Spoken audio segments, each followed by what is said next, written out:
District development coordination and monitoring સમિતિની બેઠક યોજાઈ હતી.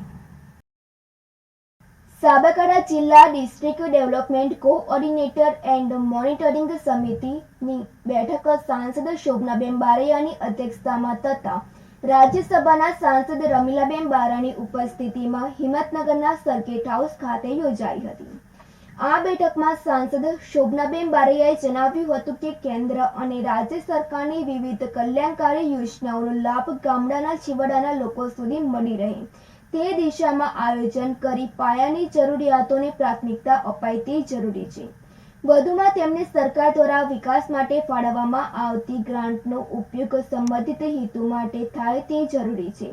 દિશાની બેઠકમાં પ્રધાનમંત્રી આવાસ યોજના, સ્વચ્છ ભારત મિશન, જિલ્લા જળ સ્વચ્છતા એકમ, આરોગ્ય, કૃષિ, શિક્ષણ, સિંચાઈ, પશુપાલન, રોજગાર, વીજ પુરવઠા, માર્ગ મકાન, શહેરી વિકાસ સહિતના વિભાગોની યોજનાઓની ચર્ચા તથા લાભાર્થીઓને થયેલા લાભ અને બાકી રહેતા લોકોને ઝડપથી લાભ મળે તે દિશામાં કામગીરી કરવા અધિકારીઓને અનુરોધ કર્યો હતો. આ બેઠકમાં જિલ્લા પંચાયત પ્રમુખ ભારતીબેન પટેલ, નગરપાલિકાના પ્રમુખ ધારાસભ્ય વીડી ઝાલા, તાલુકા પંચાયતના પ્રમુખો, જિલ્લા કલેક્ટર ડોક્ટર રતન કંવર ગઢવી જારણ, જિલ્લા ગ્રામ વિકાસ એજન્સી નિયામક પાટીદાર સહિત વિવિધ પદાધિકારીઓ અને સંબંધિત વિભાગના અમલીકરણ અધિકારીઓ ઉપસ્થિત રહ્યા હતા.